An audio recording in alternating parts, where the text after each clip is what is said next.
त्यानंतर माझा जॉब पण चालू आहे, माझी मिसेस पण जॉब करते.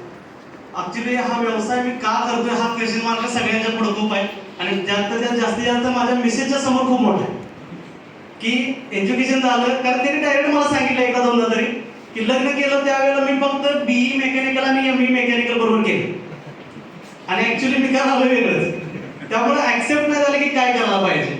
आता सध्या तुम्हाला मला सांगायचं आहे की हा व्यवसाय का करायला पाहिजे ते सगळ्यात मोठी कारण आहे. त्याचं सगळ्यात मोठं पहिलं एक कारण आहे ते म्हणजे आपल्या आयुष्यामध्ये जो प्लॅटफॉर्म मिळतोय त्या प्लॅटफॉर्मचा एंड पॉईंट किती मोठा आहे.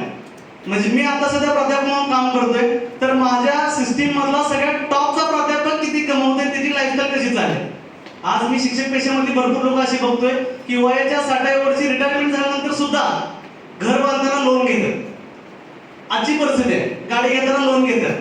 म्हणजे आयुष्यभर जॉब करून सुद्धा चांगला पगाराचा 60,000 70,000 लाख रुपयाचा जॉब करून सुद्धा वयाच्या 50व्या वर्षी 55व्या वर्षी जेव्हा घर बांधणार आहे त्यावेळेला लोन घ्यायची आवश्यकता लागते. पण ते टॅलेंटेड नव्हते असा प्रकार नाही, टॅलेंटेड होते पण त्यांना प्लॅटफॉर्म शिक्षकाचा मिळाला होता.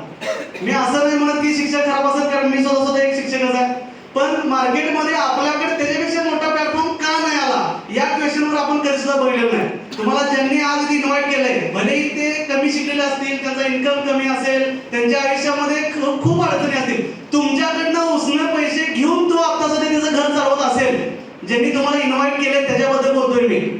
कारण काही लोकांना असं वाटतंय की तुझी परिस्थिती अशी आहे आणि तू मला असा प्लॅटफॉर्म दाखवायला आणलायस. त्या सगळ्या लोकांसाठी माझी एक विनंती राहील, आज तो काय आहे हे बघू नका. आज तुम्ही हे बघा की तुम्हाला दाखवलंय काय, तुम्हाला इथं दाखवायला काय घेऊन आलाय तो व्यक्ती.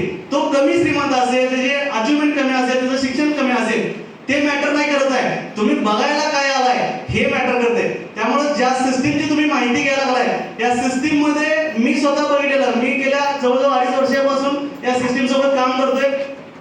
माझं शिक्षण झाल्यानंतर, एज्युकेशन झाल्यानंतर, जॉब झाल्यानंतर या सिस्टीमला थोडा इनिशियल स्टेज पासून काम करत असताना आतापर्यंत जर परिस्थिती बघितली तर ह्याच्यामध्ये जे इन्कम सोर्सेस आहेत किंवा जे अचिव्हमेंट्स आहेत, जे मान सन्मान आहे ते बाकीच्या लाईफस्टाईल मध्ये मिळत नाही की जो मला इथं मिळतोय. आणि सगळ्यात महत्त्वाची एकच गोष्ट आहे, कुठल्या पण सिस्टीम मध्ये पैसे कमवायचे असतील तर एक गोष्ट मॅटर करते ती म्हणजे त्या सिस्टीम मधलं नॉलेज. तुम्हाला इथं आल्यानंतर तुम्हाला एज्युकेशन घ्यावं लागेल की इथं प्रोडक्ट्स कुठले आहेत, काम कसं करतंय, कसं काम करायचं आहे, कुणाला प्लॅन द्यायचा आहे, कसा प्लॅन द्यायचा आहे, प्लॅटफॉर्म कसं काम करतोय, पैसे कसे येतात, या सगळ्याचं इत्यंभूत नॉलेज जोपर्यंत तुमच्याकडे येत नाही तोपर्यंत तुम्हाला पैसे येणार नाही. भरपूर लोकांना वाटते की 10,000 रुपये दिले की माझं बॅकग्राऊंड चालू झालं पैसे यायचे, असं होणार नाही. कुठल्याही सिस्टीम मध्ये विदाऊट कष्टाचे विदाऊट कामाचे पैसे मिळत नसतात. या सिस्टीम मध्ये सुद्धा तुम्हाला पैसे काम केल्यानंतरच मिळणार आहेत. तुम्हाला डायरेक्ट पैशाचं तुम्हाला प्रोडक्ट्स मिळणार, हे समजले ना. भरपूर लोकांना हे समजले की नाही. तुम्ही 10,000 20,000 30,000 रुपये दिल्यानंतर तुम्हाला प्रोडक्ट्स मिळणार आहे. तुम्हाला एक त्या प्रोडक्ट्स बरोबर सगळ्यात मोठी गोष्ट मिळणार आहे ती म्हणजे एक संधी मिळणार आहे की जी संधी 10वी झाल्यानंतर 12वी झाल्यानंतर सुद्धा काही लोकांना मिळत नाही कारण त्यांचं बॅकग्राऊंड वेगळं असते. उदाहरणार्थ एखाद्या शिक्षक किंवा एखादा मिलिटरीमॅन किंवा एखादा व्यावसायिक त्याच्या घरामध्ये त्यांच्या डोक्यामध्ये माझ्या मुलांना काय करायला पाहिजे त्याची परिस्थिती बघता, म्हणजे त्याचं एज्युकेशन त्याचा ग्रोथ बघता त्यांनी ठरवलं असतं की हा जास्तीत जास्त बीएससी करू शकतोय, हा जास्तीत जास्त बीए करू शकतोय, याच्यापेक्षा जास्त याची पात्रता नाही असं त्यांच्या घरच्यांनी ठरवलं असतंय. पण असा प्लॅटफॉर्म त्यांच्या आयुष्यामध्ये देण्यासाठी आपण रेडी नाही. त्यामुळे मला तुम्हाला सगळ्यांना विनंती करायचा, वेळ कमी त्यामुळे मी थोडक्यात आवडतोय की तुम्हाला ही संधी म्हणून सगळ्यांनी घ्यावी. या संधीचं सोनं करण्यासाठी आम्ही सोबत तुमच्या कायमस्वरूपी असणार आहे. तासगावमध्ये चांगला माहोल आहे, आपण सगळेजण मिळून चांगल्या पद्धतीने एक बिझनेस डेव्हलपमेंट करूया ज्याच्या माध्यमातून सगळ्यांच्या आयुष्यामध्ये चांगले दिवस येण्यासाठी प्रयत्न करता येईल.